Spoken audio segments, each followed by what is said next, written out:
اچھا، آپ کی جو اسٹڈی ہے، آپ کس طریقے سے اس چیز کو ایگزامن کر رہے تھے کہ آن گراؤنڈ سچویشن کیا ہے؟ سر اصل میں یہ تھا کہ 2015 میں جب ٹرمپ اور ہیلری کا جو الیکشن ہوا تھا، اس میں جو پولیٹیکل جو سائنٹسٹ تھے وہ سب دنیا بھر کے یہی کہہ رہے تھے کہ ٹرمپ ہارے گا اور ہیلری جیتے گی. لیکن اس وقت نا میں دنیا نیوز میں تھا اور میں لاہور میں پہلے تھا، تو میں اس وقت آ چکا تھا اسلام آباد میں، اخبار کے ساتھ ہم وابستہ تھے. تو جو ہے نا میں نے نا کچھ چند آرٹیکلز پڑھ لیے ایسے خوش قسمتی سے ان لوگوں کے جو امریکہ کے سوشل سائنٹسٹ تھے. پھر یہاں پہ نا ادھر ہمارے ایک دوست ہیں پاکستان سے، ڈاکٹر مبارک حیدر صاحب، وہ بھی ہمارے ہاں سماجی دانشور ہیں، سوشل سائنٹسٹ ہیں، تو وہ بھی ادھر رہتے. تو میں نے ان سے بھی بات کی، تو انہوں نے کہا کہ جو امریکہ کے جو سوشل سائنٹسٹ ہیں نا، وہ ٹرمپ کی جیت کے اشارے دے رہے ہیں امریکہ کی سوسائٹی کے ابھار کو دیکھتے ہوئے. جو سوشل سائنٹسٹ ہیں نا وہ یہ کہہ رہے تھے کہ ٹرمپ جیتے گا، چونکہ امریکن جو سوسائٹی تھی اس کا ابھار ایسا تھا. لیکن جو پولیٹیکل سائنٹسٹ تھے وہ کہہ رہے تھے کہ وہ اپنی وہی کیلکولیشن ان کی جیسے ہوتی ہے سارے، کہ فلاں ان کے ساتھ ہیں، فلاں ان کے ساتھ ہیں، اس طریقے سے. تو میں نے وہاں سے تھوڑا سا سیکھا تھا، اور میں نے پاکستان میں اس وقت لکھا تھا، پھر تجزیہ دیا تھا، بڑا 4500 لفظوں کا ایک تجزیہ تھا کہ ٹرمپ جیتے گا. تو وہ لوگ چونک گئے تھے جب رزلٹس آئے. تو اس پر پھر 3-4 مغربی جو چینلز ہیں، اخبارات ہیں، انہوں نے بھی اس کو کوٹ کیا تھا کہ پاکستانی اخبارات نے یا اردو جرنلزم نے کس طریقے سے ایک ہے جنہوں نے ٹرمپ کا وہ کیا تھا. تو میں نے وہاں سے سیکھا کہ اگر آپ نے اپنے تجزیوں کی طرف درست طریقے سے جانا ہے تو پھر آپ کو یہ سمجھنا ہوگا کہ پاکستان کا سماج کس طریقے سے ہے، پاکستان کا معاشرہ ہے کیا، پاکستان کا معاشرے کے جو لوگ ہیں وہ کس طرح کے سوچتے ہیں، ان کی سوچیں کیا ہیں، اور پاکستان کے لوگ ووٹ کس بنیاد پہ دیتے ہیں. یعنی یا اس کو ہم یوں سمجھیں کہ پاکستان کا معاشرہ کس بڑی بنیاد پہ کھڑا ہوا ہے. ہم اس پر نا جب ہم نے پھر الیکشن کمپین کی ڈیزائن کی، پھر ہم پاکستان کے بہت سارے پولیٹیشین سے، میں نے الیکشن سے پہلے بہت سارے لوگوں سے ملا، میرے خیال میں 110-12 لوگوں سے ملا جو الیکشن لڑ رہے تھے، جو اے کیٹیگری کے تھے، جو بی کیٹیگری کے لوگ تھے. جب ہم ان کے ساتھ ڈائیلاگ کرتے تھے نا، میں آپ کو یہ بالکل ریئل بات بتا رہا ہوں، لوگ سن رہے ہیں اس پلیٹ فارم سے، لوگ جن لوگوں کے ساتھ میرے جو ملاقاتیں ہوئی ہیں وہ آ کر جواب دے سکتے ہیں آپ کے اس پلیٹ فارم پہ، ہمارے اس پلیٹ فارم پہ، کہ میں ان کو کہتا تھا کہ ہم ان کو کہتے تھے ہم ان کو کہتے تھے کہ ہم آپ کے حلقے سے آپ کو زیادہ بہتر طریقے سے جانتے ہیں. اچھا.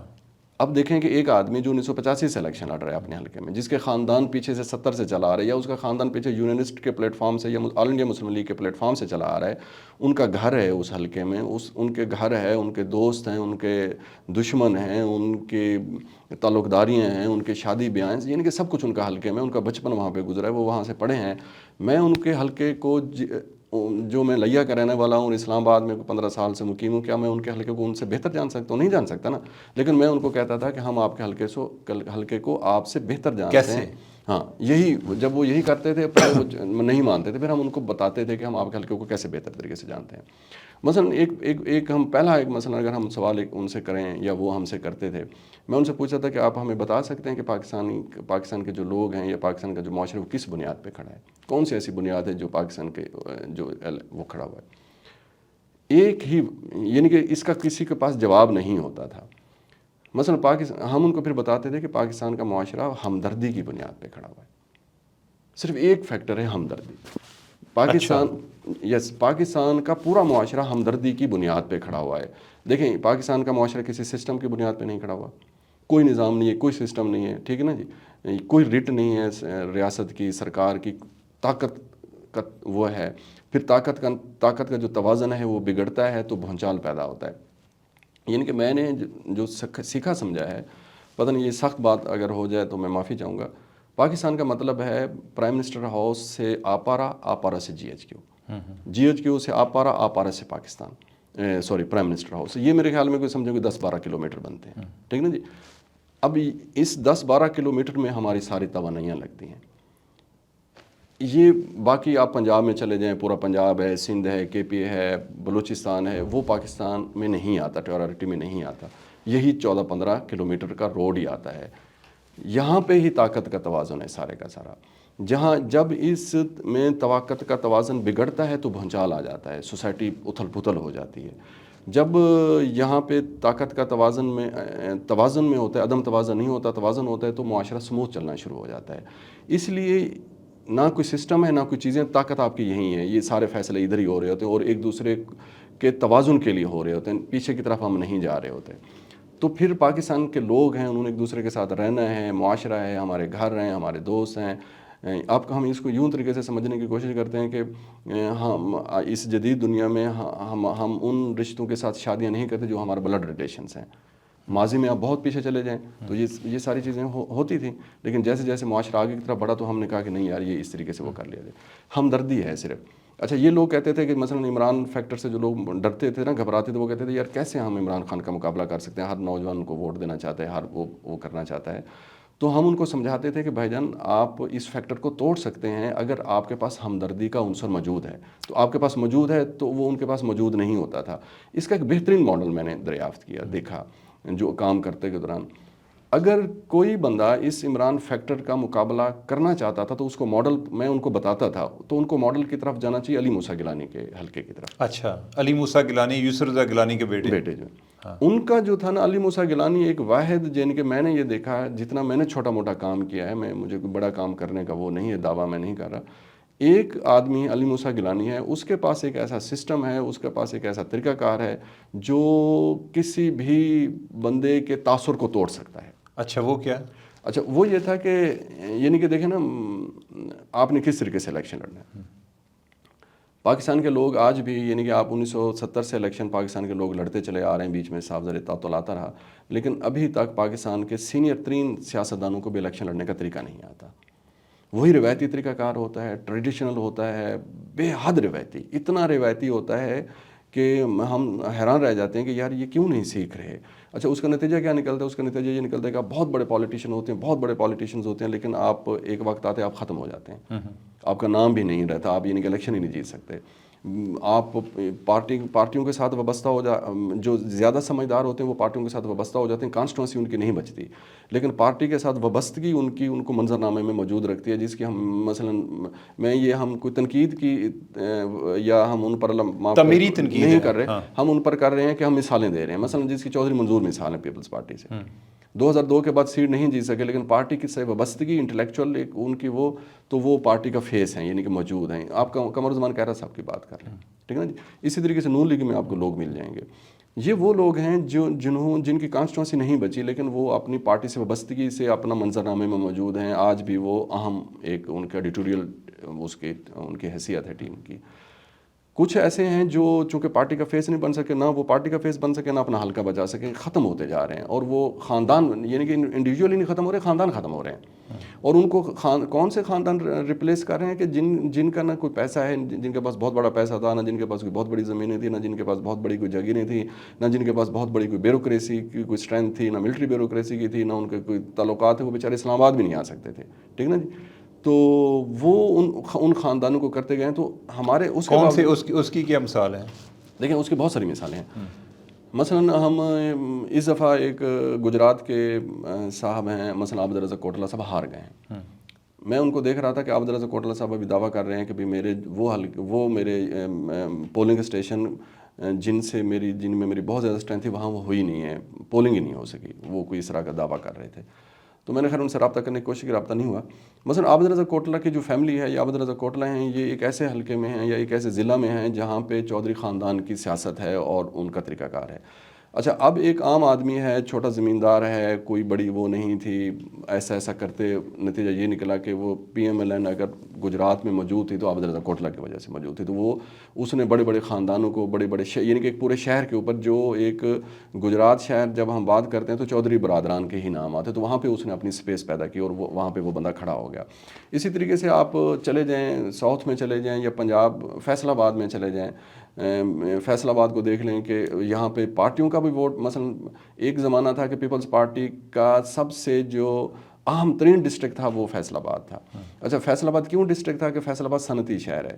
صنعتی شہر کا جو ووٹر ہوتا ہے اس کا بیہیویئر مختلف ہوتا ہے اس ووٹر سے جو جاگیردارانہ پس منظر رکھتا ہے. مثلا وہ اس منظر سے، مثلا سندھ کے بہت سارے اضلاع سے وہ اس کا ووٹر مختلف ہوگا، جنوبی پنجاب کے اضلاع سے مختلف ہوگا، یعنی انڈسٹریل ورکر ہے. ہاں دیکھیں نا سر، ہمارے ہاں ایک المیہ یہ بھی ہے کہ ہم یہ بھی انالیسز نہیں کرتے کہ کیا بہاول، مثلا ہم پنجاب کے تناظر میں اگر بات کریں، اگر ہم بہاول نگر ہے ایک مثلا آخری ڈسٹرکٹ، مثلا کہیں رحیم یار خان بہاول نگر، دوسرا آپ درمیان میں ملتان کو لے لیں، پھر آپ ساہیوال کو لے لیں، اوکاڑا کو لے لیں، یا آپ لاہور، گوجرا والا، پھر پنڈی میں آ جائیں، اٹک میں چلے جائیں. کیا ان شہروں کے جن کا ہم نے ذکر کیا ہے، ایک ساؤتھ کے ہیں، کچھ سینٹرل کے ہیں، کچھ اپر پنجاب کے ہیں، کیا ووٹر مختلف شہروں کا ایک ہی احساس کے تابع ووٹ دیتا ہے؟ یا اس کے احساسات مختلف ہوتے ہیں، یا اس کی سوچیں مختلف ہوتی ہیں؟ لازمی طور پہ مختلف ہوتی ہیں. کیسے مختلف ہوتی ہیں؟ مثلا آپ نا سر انالیسس کریں ان ووٹرز کا جو دریاؤں کے ساتھ بیٹھے ہوئے ہیں. اچھا، وہ آج بھی روایتی ہیں. مثلا کون سی جگہ کی بات سر آپ انڈس کے ساتھ چلے جائیں، پورے انڈس کے ساتھ. مثلا آپ بکھر کی کسی کانسٹیٹوینسی میں چلے جائیں، کسی لیا کی کسی کانسٹیٹوینسی میں چلے جائیں، آپ جناب مظفر گڑھ کی کسی کانسٹیٹوینسی میں چلے جائیں، آپ ملتان کی چلے جائیں، آپ خانے وال کی چلے جائیں. وہ علاقے جن کی جو کانسٹیٹوینسیز دریاؤں کے ساتھ آ رہی ہیں، ان میں آج بھی ٹریڈیشنل واٹر موجود ہے. اچھا، آج بھی. کیا اس کی وجہ وہ کھیتی باڑی سے زیادہ وابستہ ہیں؟ ہاں دیکھیں، نہیں وہ یوں ہوتا ہے کہ سر وہ جو لوگ ہیں نا، وہ وہاں کے مقیمی ہیں اور بہت پرانے لوگ ہیں وہاں سے. وہ خاندان مسلسل چلے آ رہے ہیں اور وہ ایک ہی طرز کی طریقے سے چلے آ رہے ہیں، روایتی طریقے سے چلے آ رہے ہیں. ان میں یعنی کہ وہاں پہ صنعت نہیں گئی، چونکہ وہ زراعت ہے، زرعی علاقے ہیں سارے کے سارے. جدید زراعت بھی نہیں گئی نا وہاں پہ. وہی کماد ہے، شوگر کین ہوتی ہے، وہی یہ گندم وغیرہ لگاتے ہیں، وہی روایتی طریقے سے چلے آ رہے ہوتے ہیں. اچھا، اسی طریقے سے آپ آ جائیں ان علاقوں میں جو آباد کار علاقے ہیں، مثلا جہاں سے پنجابی آباد کار شفٹ ہوئے، مثلا گوجرانوالہ سے شفٹ ہوئے، سیالکوٹ سے شفٹ ہوئے، مثلا وہ شفٹ ہوئے ہیں. آپ لے لیں ان کو لیا سے لے کے رحیم یار خان تک چلے جائیں. اچھا، وہاں پہ یہ ہوتا تھا کہ 2002 تک نا، آپ یہ دیکھیں نا، یہ بہت بڑی متھ ہے جو ٹوٹنی چاہیے. اور میں آپ کو ڈیٹا کے ساتھ ثابت کر دوں گا کہ پی ایم ایل این جو پاکستان کی سب سے بڑی سیاسی جماعت اپنے آپ کو کہتی ہے، اور بالخصوص پنجاب کی جو سب سے بڑی سیاسی جماعت ہے، اس کو 2018 میں بھی اور 2024 میں بھی ایسے لوگوں نے، ایسے کینڈیڈیٹ نے، ایسے امیدواروں نے بلیک میل کیا جو الیکٹیبل نہیں ہے، لیکن وہ ان کی بلیک میلنگ میں اگر ان کو ٹکٹ دے دے وہ ہار گئے. ٹھیک ہے نا سر؟ بلیک میل کیسے ہوئے؟ وہ بلیک میل ایسے ہوتے ہیں کہ دیکھیں، ایک تو پارٹی کا، میں وہی بتا رہا ہوں کہ کسی بھی پولیٹیکل پارٹی کی کوئی تھنک ٹینک نہیں ہے کہ جو بدلتے ہوئے سماجی رویوں کو سامنے رکھ کر تھوڑے تھوڑے وقفے کے بعد ووٹر کا انالیسس کرتا رہے، ووٹر بیہیویئرس کو چیک کرتا رہے. اس طرح کا کوئی بھی ہمارے یہاں میکانزم نہیں ہے. ہوتا کیا ہے کہ مثلا میں ایم این اے چلا رہا ہوں 1985 سے، تو میرا انٹرویو ہوا تو میں نے کہا کہ جناب میں خود بھی لڑوں گا تو نیچے میں اپنی مرضی کا پینل بناؤں گا. اس کی میں آپ کو مثال دیتا ہوں. دیکھیں، پنجابی آباد کار جہاں بیٹھے ہیں نا، تو وہاں پہ نا یہ ہوتا تھا کہ نیچے ایک پنجابی لیا جاتا تھا یہ امیدوار، اور ایک لیا جاتا تھا یہ سرائکی لیا جاتا تھا جو سرائکی علاقے تھے. جیسے مثلا ہم بکھر یا لیا کی ہم بات کر لیتے ہیں مثال کے طور پہ، یا آپ ایسے رحیم یار خان تک چلے جائیں.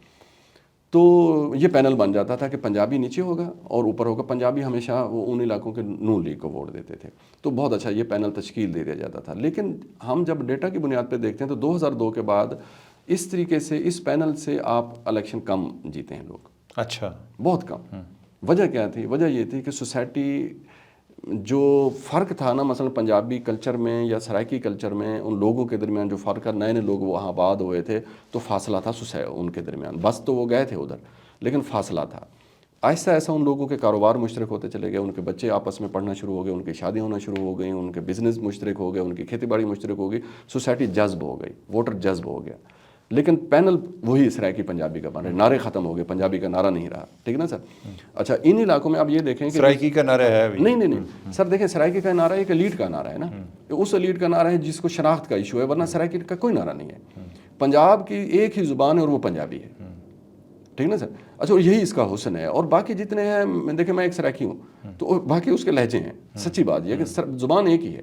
ٹھیک ہے. اچھا، اب کلچر ایک ہے نا. اصل میں کیوں زبان ایک ہے؟ کلچر ایک ہے، ہمیں کوئی فرق نہیں نظر. لیکن آپ یہی فرق دیکھیں کہ ایک بڑا کویشچن ہے، بنیادی کویشچن ہے کہ اگر پنجاب میں جو سرائکی اور پنجابی جہاں سوسائٹیاں تھیں وہ آپس میں آہستہ آہستہ کیوں ادغام ان کا ہو گیا، انضمام کیوں ہو گیا، وہ جذب کیوں ہو گئیں، اور جب کہ مہاجر نہیں ہو سکے، کراچی میں نہیں ہو سکے نا، سندھی مہاجر نہیں ہو سکے. اس کی وجہ یہ ہے کہ مہاجروں کا اور سندھوں کا کلچر الگ ہے. زبان کا مسئلہ نہیں ہے، وہ کلچر الگ لے کر آئے ہیں. وہ نہیں ہو سکتا. سندھی کلچر پنجاب کا ہے. اچھا احمد، آپ کی جو فلسفیانہ گفتگو ہے اس کو میں تو بہت زیادہ انجوائے کر رہا ہوں، لیکن مجھے یہ ڈر ہے کہ ہمارے کی ویورز بھاگ نہ جائیں، تو انہوں کو تھوڑی جی کوئی جو ہے نا کوئی مسالہ مسولہ ویچ پانا پینا ہے. ہاں اچھا، یہ بتائیں کہ جو آپ نے، میں اس چیز پہ بڑا انٹریگڈ ہوا ہوں جو آپ نے علی موسیٰ گیلانی کی بات کی ہے. علی موسیٰ گیلانی نے کیا اس کا ماڈل کیا ہے؟ ہاں دیکھیں، علی موسیٰ گیلانی کو جب پتہ چلا نا کہ یار بات یہ ہے کہ بھی عمران خان کا مقابلہ مشکل ہے. ٹھیک ہے نا؟ صاف ذرے کہ سب سے زیادہ انہی کو احساس ہوتا ہے نا جو میدان میں ہوتے ہیں کہ پہلوان کی طاقت کا. تو علی موسیٰ گیلانی کا یہ ہے کہ علی موسیٰ گیلانی کا میں نے نا حلقے کا وزٹ کیا تھا جب NA157 وہ حلقے کا نمبر تھا 2018 کے بعد, اور وہاں پہ ضمنی الیکشن ہو رہا تھا جس پر عمران خان صاحب جو ہے نا تمام 8 قومی اسمبلی کے ضمنی الیکشن ہو رہے تھے, جس میں 6 پر عمران خان صاحب لڑ رہے تھے یا 7 پہ لڑ رہے تھے, اور ایک میں موسیٰ گیلانی اور مہر بانو کا مقابلہ ہو رہا تھا, وہاں بھی عمران خان صاحب نہیں لڑ رہے تھے. یہ سپتمبر 2022 کی میں آپ کو بات بتا رہا ہوں, ٹھیک ہو گیا سر. اور پھر یہ میرے خیال میں الیکشن اکتوبر میں ہوا تھا. تو میں نے نا وہاں پہ سر 297 لوگوں کے ساتھ مل کے کئی ہفتے کام کیا, 297 لوگ. اچھا. تو میں موٹر سائیکل پہ نا اس کے حلقے کو پھرتا رہا, تو میں نے اس کے حلقے کو دیکھا, وہاں پہ نا اس کے حلقے میں نا زیادہ پنجابی لوگ بیٹھے ہوئے ہیں, پنجابی آبادکار ہیں, اور وہ میرا خیال تھے یہ ہے اس وقت میں اگر بھول نہیں رہا تو 55% آبادی آبادکاروں کی ہے اس کے حلقے میں, اور وہ سب لوگوں کی نا معیشت ٹھیک ہے, لوگ ایسا نہیں ہے, چھوٹی چھوٹی ذمہ داری کرتے ہیں, اور آموں کے باغات ہے, پھر DHA وغیرہ بنا تو لوگ انہیں وہاں سے زمینیں بھی بیچیں تو وہ تھوڑا سا سودہ بھی ہو گئے. ان کا ماڈل یہ تھا کہ علی موسیٰ گیلانی میں ٹاٹے پور ایک علاقہ ہے, بہت دہی علاقہ ہے. میں نے وہاں پہ نا نوجوانوں سے ہم بالخصوص ہم گفتگو کرتے تھے کہ میں نے کہا یار کس کو ووٹ, وہ کہتے یار ووٹ بلے کو دیں گے. اچھا, ووٹ بلے کا ہے, دیں گے نہیں, ووٹ بلے کا ہے, لیکن یار موسیٰ سے تعلق بڑا اچھا ہے. اچھا, ٹھیک ہے نا جی, ووٹ بلے کا ہے. اچھا, ان کے میں جب فیس بک, پھر میں نے نا ان کے فیس بک دیکھتا تھا, ان کے نا کہ فیس بک پہ وہ کیا شیئر کرتے ہیں. آپ یقین کریں کہ ان میں سے میں نے بہت سارے لوگوں کے فیس بک کو فالو کیا, دیکھا ہر دوسری پوسٹ عمران خان کے حوالے سے ہوتی تھی, ہر دوسری پوسٹ. لیکن وہ کہتے تھے, یعنی کہ نا وہ اتنے جذباتی تھے کہ وہ مثلا عمران خان جا رہے ہیں تسبیحات میں یا کتے پیچھے پھر رہے ہیں, وہ اس طرح کی نا وہ پوسٹیں شیئر کر رہے ہیں, اور بڑی جذباتی قسم کی, پھر اینٹی اسٹیبلشمنٹ اس طرح کی. ٹاٹے پور بہت دہی علاقہ ہے. تو لیکن وہ کہتے تھے کہ یار ووٹ تو عمران خان کا ہے, بلے کا ہے, یعنی کہ عمران خان بلے کا کہتے تھے, لیکن کہتے یار ان سے تعلق بڑا اچھا ہے. لیکن لگتا ہے کہ ووٹ بلے کا, لیکن لگتا ہے کہ علی موسیٰ نے لے لینا. ابھی الیکشن ہوا ہے, ایک ویڈیو میری نظر سے گزری, شاید آپ کی نظر سے بھی گزری ہوگی, کہ ایک بندے کو میں نے دیکھا علی موسیٰ گیلانی نا اس کو اٹھا کے نا زبردستی, اس کا شاید ووٹر تھا جو شاید ناراض ہے, اس کو اٹھا کے نا اپنی نا گاڑی میں پھینک رہا ہے اندر, ٹھیک ہے جی, اس کو بڑے دوستانہ طریقے سے. علی موسیٰ گیلانی نے اپنا گھر بنا لیا تھا اسی حلقے میں, اس حلقے کو اپنا گھر مسکن بنا لیا تھا. اس نے ذاتی سطح پہ لوگوں سے تعلق رکھا, اتنا ذاتی سطح پہ تعلق رکھا کہ چونکہ ہمدردی کی بنیاد پہ یہ سوسائٹی کھڑی ہوئی ہے, بات سمجھے, اتنا ذاتی تعلق رکھا کہ لوگ نظریاتی طور پر عمران خان کے ساتھ ہے, لیکن تعلق آپ کا میرے ساتھ بہت اچھا ہے. تعلق کی بنیاد یار ہر وقت بندہ موجود ہے, 24 گھنٹے بندہ موجود ہے ادھر, ہر دکھ سکھ میں شامل ہے. پھر دکھ سکھ میں شامل نہیں ہے, بہت سارے سوال کرتے ہیں لوگ, کہتے ہیں کہ یار ہم بھی تو دکھ سکھ میں شامل ہوتے ہیں, ہم ہر خوشی میں ہر غمی میں شامل ہیں. نہیں, ایسا نہیں ہے. دیکھیں ہوتا یہ ہے, ہم نے نا ایک ہیلپ لائن بنائی ادھر خانے والے کے حلقے میں, ایک نمبر بنایا, ہم نے کہا کہ اس پر نا ہر UC کا ہیلپ لائن ہے, جس کو کوئی ایشو ہے نا وہ فون کرے, ہماری ٹیم پہنچے گی, ہمارے کینڈیڈیٹ کی ٹیم پہنچے گی, یعنی کہ ایک کینڈیڈیٹ کی ٹیم پہنچے گی. تو ایک بندے نے نا, مجھے یاد ہے ایک بندے نے فون کیا, یہ شہباز شریف صاحب PDM کی حکومت, انہوں نے کہا یار آٹا مل رہا تھا نا, تو کہتے یار وہ آٹے میں لمبی لائن میں لکھنے آٹے نہیں مل رہا. اب یہ کوئی فون تو نہیں ہے نا, یہ کوئی مسئلہ تو نہیں ہے نا, لیکن وہاں پہ کینڈیڈیٹ کا بندہ پہنچ گیا, ٹھیک ہے سر. جب کینڈیڈیٹ کا وہاں پہ بندہ پہنچا, آٹا اس کو اسی لائن میں ہی لگے ہوئے ملا, لیکن یار وہ بڑا حیران ہوا کہ یار بہن جو کینڈیڈیٹ کا بندہ پیچھے آ گیا, سوری میں نے وہ لفظ گالی نکال دی, اس کو حذف کریں گے. تو وہ کینڈیڈیٹ کا بندہ پہنچ گیا. یہی یوسف رضا گیلانی صاحب کے میرے کچھ دوست ہیں, میں ان کا نام لے دیتا ہوں, جعفر ماہوٹا اور عامر ماہوٹا. تو میں نے ان کو دیکھا کہ وہ وکیل ہیں دونوں. اچھا, وہ نا جن لوگوں کو نا اس حلقے میں عدالتوں سے ایشو ہے, تو وہ علی موسیٰ گیلانی کی بہاف پہ ان کے ایشو حل کر رہے ہیں.